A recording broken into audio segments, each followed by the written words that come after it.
प्यारे बच्चों, आज हम एक्सरसाइज 4.2 का क्वेश्चन नंबर सेकंड का थर्ड पार्ट, जिसका क्वेश्चन है Rohan's mother is 26 years older than him. Rohan की माँ रोहन से 26 साल बड़ी है। The product of their age in years 3 years from now will be 360। आज से 3 साल बाद उनकी उम्र का गुणनफल 360 हो जाएगा। तो we would like to find Rohan's present age. तो हम रोहन की वर्तमान उम्र का पता लगाएंगे। प्यारे बच्चों, अगर इसी क्वेश्चन को हम हिंदी मीडियम में देखें तो ये क्वेश्चन हिंदी मीडियम में भी NCERT में दिया हुआ है और मैंने क्वेश्चन का अर्थ आपको समझा दिया है। तो चलिए शुरुआत करते हैं हम इसको द्विघात त्रिपद व्यंजक बनाने का। और सबसे पहले हम इसमें मानेंगे रोहन की प्रेजेंट एज को। तो यहाँ पे हम सॉल्यूशन में लिखते हैं,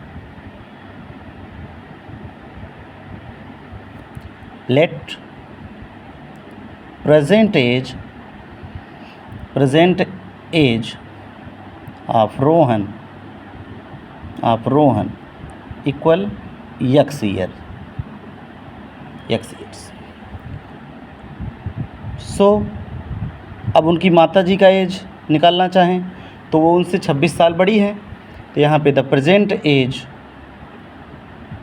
of his mother equal x plus 26 years. ठीक बच्चों, समझ में आ गया। रोहन की प्रेजेंट एज x मान लें और उनकी मम्मी का वर्तमान एज 26 साल उसी में ऐड कर दें तो पता चल जाए, क्योंकि क्वेश्चन में दिया है कि उनकी माँ उनसे 26 साल बड़ी है।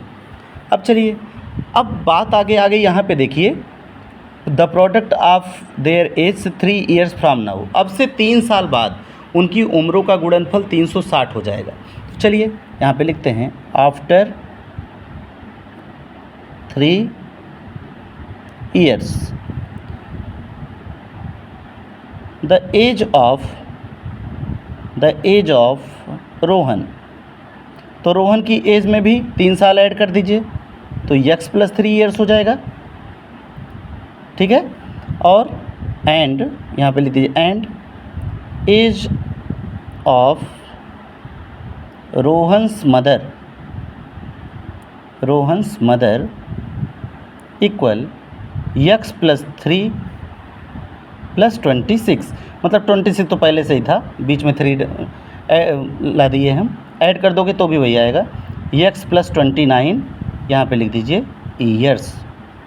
ठीक बच्चों, अब आगे क्या कहा, क्वेश्चन में बोला है कि the product of their age. तो यहाँ पे लिखिए, अकॉर्डिंग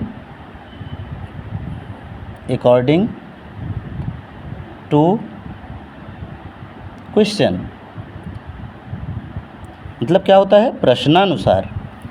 तो क्या होता है, प्रोडक्ट ऑफ देयर एज। तो बच्चों इस प्रकार बन जाएगा, ये x प्लस 29 इक्वल 360 के बराबर। अब इसे ही हमें सॉल्व करना है और इसी से चाहे तो हम रोहन की प्रेजेंट एज भी निकाल लें और नहीं तो हम द्विघात त्रिपद व्यंजक बनाकर छोड़ देंगे, क्योंकि क्वेश्चन में बोला गया है represent the following situation in the form of quadratic equation. तो हिंदी मीडियम वाले बच्चे भी इसे ध्यान देंगे, बहुत ही सरल है। और शुरू करते हैं। चलिए बच्चों, इसका मल्टीप्लाई मैंने बताया था, इसको उठाइए और इन दोनों में करिए, फिर इसको उठाइए फिर इन दोनों में करिए। तो चलिए, x प्लस 29 और 3 उठाइए प्लस लगा के, x प्लस 29 इक्वल 360। मल्टीप्लाई कर दीजिए इसको अंदर इन दोनों को।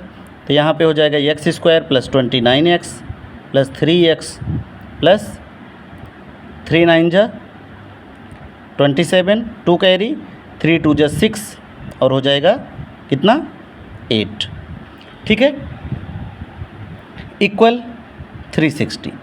अब हम क्या करेंगे बच्चों, 360 को इधर ले लें, इन दोनों को ऐड कर दें तो एक्स स्क्वायर प्लस ये 29 में 3 ऐड करोगे तो कितना आएगा बच्चों, तो आ जाएगा 32x और प्लस लगा के 87 और ये देखिए 360 इधर आएगा तो ये देखिए इक्वल टू इतना, तो इस सब्ट्रैक्ट कर दीजिए तो आ जाएगा एक्स स्क्वायर प्लस 32x और माइनस देखिए इसको सब्ट्रैक्ट करिए, इधर देखिए 10 में से 7 जाएगा तो यहाँ आ जाएगा 3 और फिर उसके बाद ये 5 बचा है, 15 में से इतना जाएगा तो आ जाएगा 7 आपका और ये आ जाएगा 2 इक्वल टू 0। ये आपका हो गया द्विघात त्रिपद व्यंजक अर्थात क्वाड्रेटिक इक्वेशन आपका बन गया। इसी को अगर हम फैक्टराइज कर लेंगे तो हमें यक्स का वैल्यू पता चल जाएगा और जो कि प्रेजेंट एज ऑफ रोहन होगा। Thank you.